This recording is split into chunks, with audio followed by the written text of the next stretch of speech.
អ្នកសៀមរាបខ្មាស់អ្នកអំពេញហើយអ្នកសៀមរាបខ្លះអត់ទាន់ស្គាល់ប្រាសាទប៉ាឡេឡៃទេដូចខ្ញុំជាដើមហើយប្រាសាទប៉ាឡេឡៃខែនេះគឺស្រស់ស្អាតខ្លាំងមែនទែនមកលេងសៀមរាបខែនេះហាបានមើលទេសភាពស្អាតស្អាតដោយសារតែមើលទៅគឺថាពណ៌បៃតងស្រស់តែម្ដងសូម្បីតែថ្មក៏មានស្លែដុះពណ៌បៃតងនៅជុំវិញនឹងដែរអ្នកណាមកដល់ក៏លន់មកទៅសារប្រាសាទប៉ាឡេឡៃគឺស្រស់ស្អាតខ្លាំងតែមុននឹងចូលលេងសូមដាក់ការ៉េមម្នាក់ម្ដាមសិនព្រោះអីមេឃរៀងក្តៅដើរហត់ដែរញ៉ាំការ៉េមទៅឡើងអាជា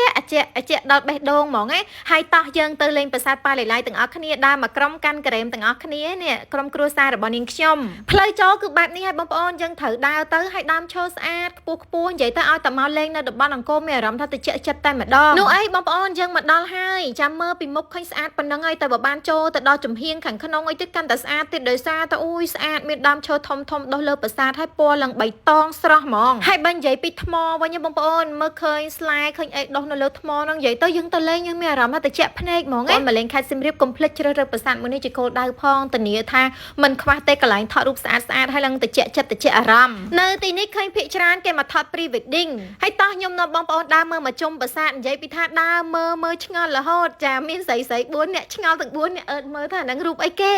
ហើយបងក៏ប្រាប់ថានេះគឺផ្ដែដែលមានឆ្លាក់រឿងព្រះវេស្សន្តរនៅលើហ្នឹងតែយើងមើលទៅគឺថាមានការខូចខាតខ្លះទៅហើយ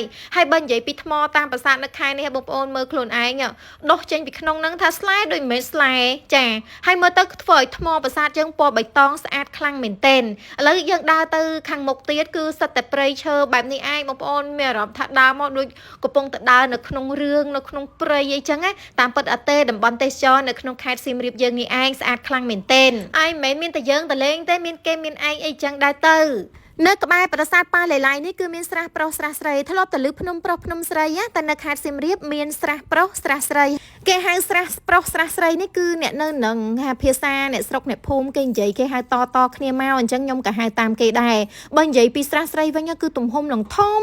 ហើយយើងដើរទៅខាងស្រះប្រុសគឺទូជាងទេតែសំខាន់មានដើមឈើអីគេនឹងដោះមានប្រហោងធ្លុងនៅជាប់ជាមួយនឹងមាត់ទឹកស្រះប្រុសនឹងនេះបងប្អូនខាងនេះគឺស្រះប្រុសហើយយើងបន្តដំណើរទៅមុខទៀតកន្លែងនេះគឺនៅចិត្តប្រាសាទភិមានអាកាសដែរតែយើងអត់បានចូលលេងទេថ្ងៃនេះដោយសារតែយើងបន្តដំណើរទៅបញ្ញាប់មើលថ្ងៃលិចព្រោះឥឡូវនេះពេលវេលាក៏រៀងល្ងាចដែរហើយបងអូនពៅខ្ញុំប្រសពរកកន្លែងថតរូបកន្លែងប្លង់នេះស្អាតមែនទែនហើយដើរក៏ឃើញគេកំពុងតែថត pre wedding អញ្ចឹងណាល្ងាចបន្តិចយើងក៏ចាប់ផ្ដើមឡើងទៅលើប្រាសាទប្រៃរូបដើម្បីមើលថ្ងៃលិចហើយមិនមែនមានតែយើងទេមានគូស្នេហ៍ម្នាក់មកគូហើយភាគច្រើនសិតតែជាជនបរទេសឡើងទៅមើលថ្ងៃលិចនៅប្រាសាទប្រៃរូបក្នុងហ្នឹងក៏មានក្រុមគ្រួសាររបស់នាងខ្ញុំមួយក្រុមដែរតែបងប្អូនទាយសិនមើលថាថ្ងៃនេះបានមើលថ្ងៃលិចអត់បំមេឃចឹងមានថ្ងៃលិចអត់